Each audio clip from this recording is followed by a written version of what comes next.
Hello guys, welcome back to my YouTube channel start for study. आज मैं आप लोगों के लिए फोर्थ सेमेस्टर का जो बीए प्रोग्राम है हिंदी की, वो जो आपकी बुक है आधुनिक भारतीय भाषा, उसमें जो फर्स्ट चैप्टर है जुलूस, जो प्रेमचंद्र के द्वारा लिखी गई, मैं आज उसकी आपको समरी बताऊंगी, तो पूरा सारांश बताऊंगी। तो आशा करते हैं कि आप सब अच्छी तरह से वीडियो पूरा देखें अंत तक और समझें। चलिए, तो अब हम स्टार्ट करते हैं।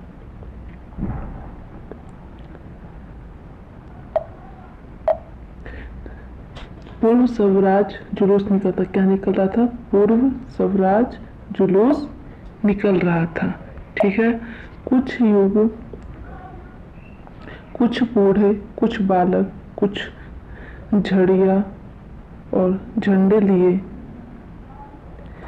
वंदे मातरम गाते हुए माल के सामने से निकले। दोनों तरफ दर्शकों की दीवारें खड़ी थी, मानो ये कोई तमाशा है और उनका काम केवल खड़े रहना है। ठीक है भाई।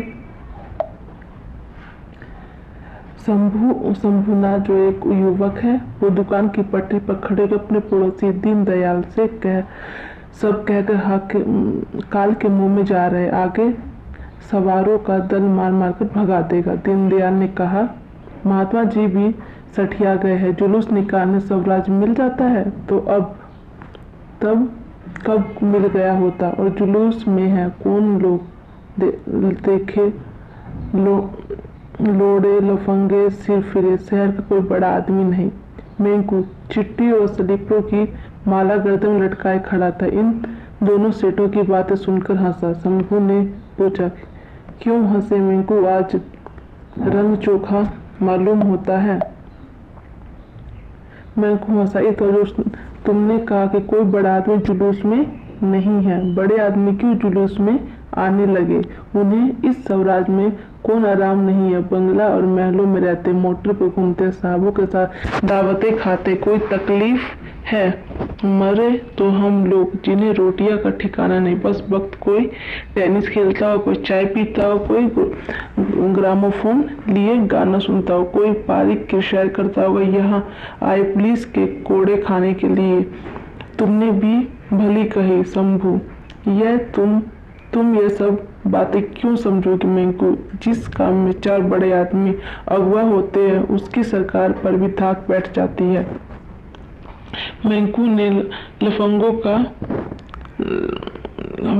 मेंकू ने ऐसी दृष्टि से देखा जो कह रही थी। इन बातों समझने के लिए कुछ नहीं लिया और बोले, बड़े आदमी को तो हम लोग बनाते बिगाड़ते, या और कोई कितने लोग जिन्हें पूछता भी नहीं था, कोई हमारे बनाए आदमी बन गए और अब मोटरों पर निकलते हैं और हमें नीच समझते। ये लोगों की तकदीर ही खूब है, जिसकी जरा बढ़ती हुई उसने सबसे आंखें फेरी। हमारा बड़ा आदमी तो वह है जो लाठी, मेंकू ने किसको बड़ा आदमी कहा है?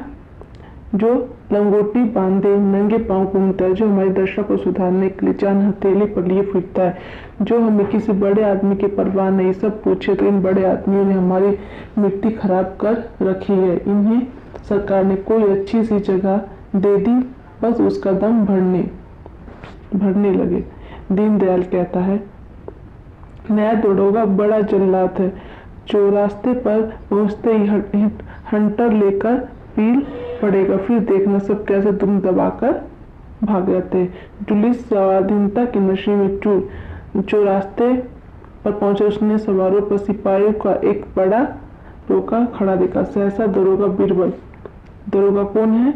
बीरबल सिंह, घोड़ा बढ़ाकर जुलूस के सामने आ गया। बोले, तुम लोगों को आगे जाने का हुक्म नहीं है। जुलूस के बूढ़े नेता कौन थे? इब्राहिम, जिन्होंने जुलूस निकाला था। इब्राहिम अली ने आगे बढ़कर कहा, मैं आपको इम्तिहान मतलब मैं आपको विश्वास दिलाता हूँ, किसी किस्म का दंगा फसाद, दुकानें लूटने या मोटर तोड़ने को नहीं निकले हैं। उन्होंने क्या कहा कि हम किसी किस्म का दंगा नहीं करेंगे, कोई दुकानें नहीं लूटेंगे, मोटर तो हमारा मकसद ऊंचा है। बीरबल कहता है, मुझे ये हुक्म है कि जुलूस यहाँ से आगे न जाने पाए। इब्राहिम कहते हैं, आप अपने अफसरों से जरा पूछ ले। फिर बीरबल कहते हैं, मैं इसकी कोई जरूरत नहीं समझते इब्राहिम, तो हम लोग यहीं बैठते, सब आप लोग बैठ जाए, हम निकल जाए। जाएंगे। बीरबल, यहाँ खड़े होने का भी हुक्म नहीं है, तुमको वापस जाना पड़ेगा।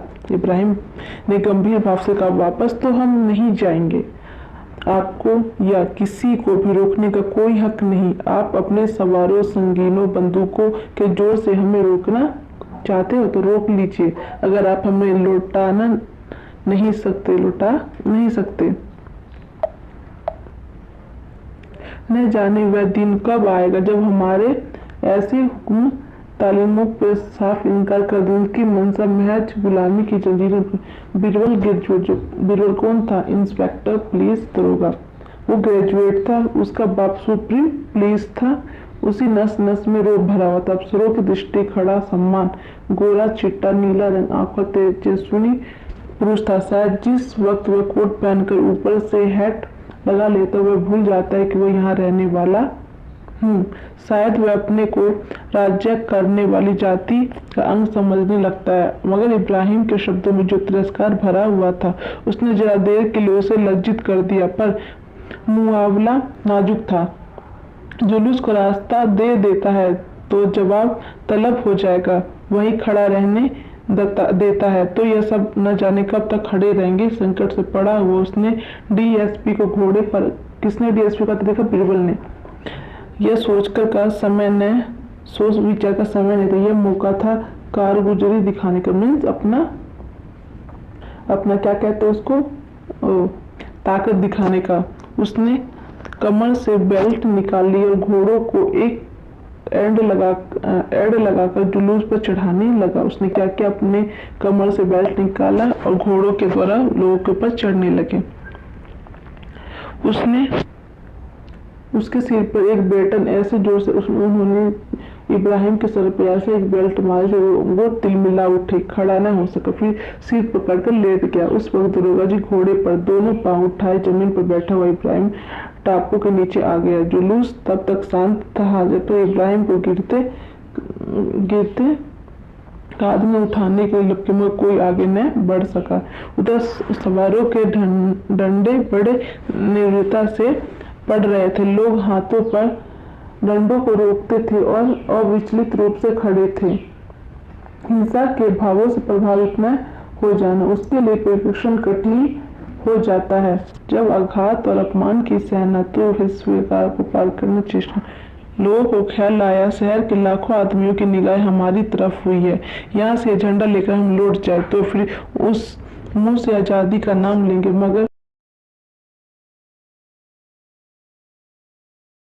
पेट भर्ती किराए टुकड़ों पर दल था। वह स्वाधीनता के सच्चे स्वयंसेवकों था, आजादी के दीवानों पर संगठित दल था। अपनी जिम्मेदारियों को खूब समझता था। कितने ही सिरों से खून जाए, कितने ही हाथ जख्मी हो जाए, एक हल्ले में ये लोग सवारों के सफों के बीच चीखते थे, मगर पैरों में बेड़ियां पड़ी हुई थी। सिद्धांत की, धर्म की, आदर्श की।